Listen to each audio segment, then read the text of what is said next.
ਅੱਛਾ ਠੀਕ ਹੈ ਫਿਰ ਤੇ ਮੈਂ ਪਾਸੇ ਵਾਰ ਗੱਲ ਬਾਕੀ ਰੱਖਾਂ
هذا الركسي والكروسي والقريسي والمريسي.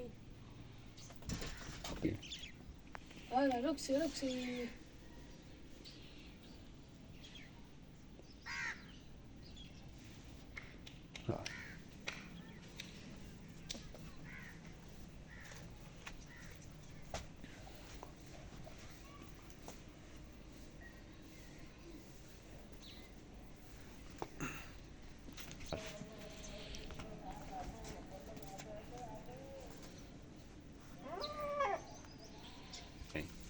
ਕਰਵਾਲੀਆਂ ਸਾਨੂੰ ਛੁੱਟੀਆਂ ਹੋਈਆਂ ਹਨ ਮੌਜਾਂ ਹੀ ਮੌਜਾਂ ਹੀ ਖੋਲ ਕੇ ਐਸ਼ ਕਰਾਂ ਇੱਥੇ ਆਪਾਂ ਨੂੰ ਗੇਂਦ ਵਾਲਾ ਖੇਡਣਾ ਪੈਂਦਾ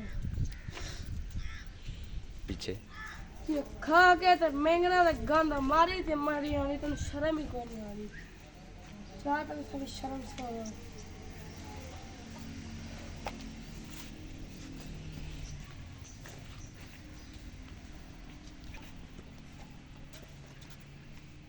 puede